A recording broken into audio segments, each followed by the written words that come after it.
Hey, what's going on, everyone? Welcome back to the channel. Today, we've got something super exciting to talk about, the latest update in Dragon Ball Gekishin Squadra, Season 1.1. Yeah, it just dropped, and honestly, this patch has been shaking things up more than anyone expected. I've been playing through it for hours now, testing different characters, seeing how the new balance changes actually feel in-game, and I've got some pretty strong thoughts about what this means for everyone, from casuals to the more competitive players who want to climb fast.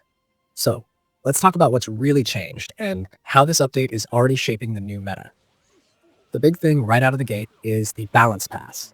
The devs went in hard on tweaking a few key characters, and those changes are definitely being felt in every single match. The first and most obvious one that everyone's been talking about is Majin Buu. Good. He's basically been given a second life in this update.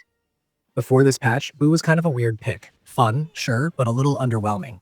You'd see him every once in a while, but he wasn't really a must-pick in serious games. His survivability was decent, but he just couldn't keep up when fights got messy or when the team spread out too far. Now, though, that's completely different. The buffs he got are honestly massive. His base HP got a huge increase, jumping from around 7,000 to over 8,600, and at max level, he can hit close to 24,000 HP. That's ridiculous. He can take a beating and still stick around long enough to help the team turn things around. But the real game changer is his Strangle Gum and Healing Ray. Strangle Gum hits harder now, scaling up with noticeably more damage at all levels, so you can actually punish enemies who underestimate Buu's engage potential. And Healing Ray, wow, that ability feels completely different.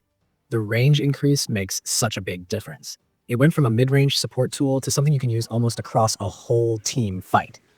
You don't have to be right in the thick of it anymore to heal your allies.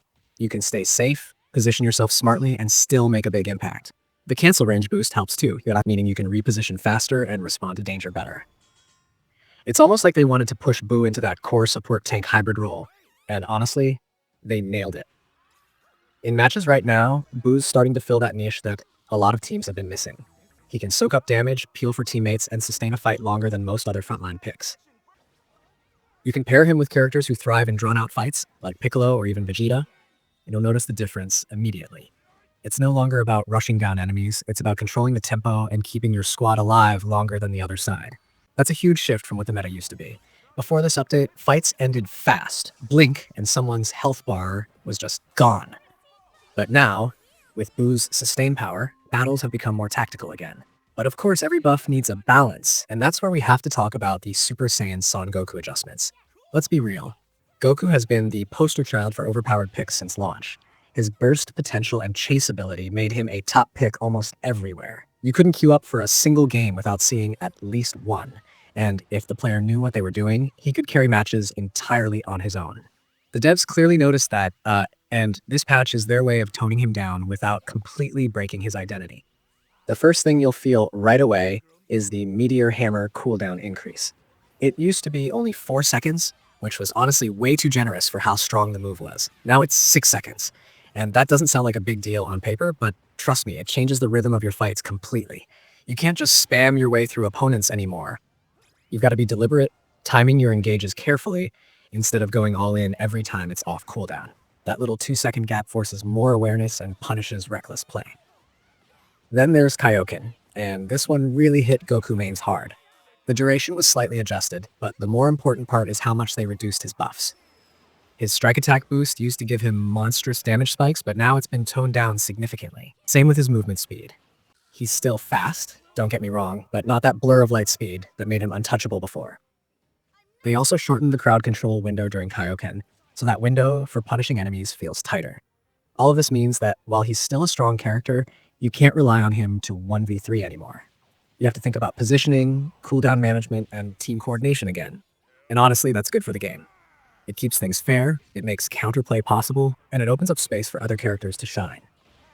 After playing several rounds with and against the new Goku, I can say he still feels solid, just not broken. His skill expression matters more now. If you're someone who really knows his timing and combos, you'll still make him look great. But if you used to rely purely on stats and overwhelming speed, those days are gone. I've noticed that in ranked matches, people are starting to swap him out for alternatives that fit better into team compositions, things like Trunks for mobility, or even Android 18 for utility plays. Now, let's talk about how these changes actually affect the meta as a whole. Because this patch isn't just about a couple of stat tweaks, it's reshaping how players think about synergy, map control, and tempo. The rise of Majin Buu, good, means we're going to see more sustained fights instead of those short, explosive bursts that have dominated the game up until now. He rewards patience, coordination, and smart positioning. Teams that can communicate and hold ground together will start to dominate again. This could also mean characters with poke or zoning tools might see more use. People like Krillin, who can capitalize on drawn-out fights with chip damage and utility.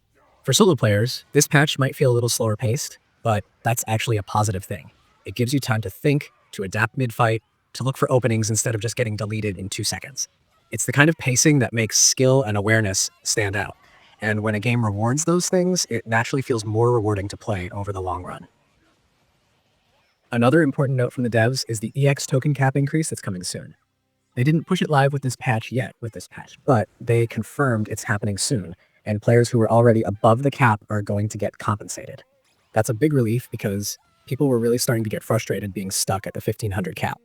A lot of players grind hard for those tokens, and it's nice to see that the team is listening and planning to address it properly.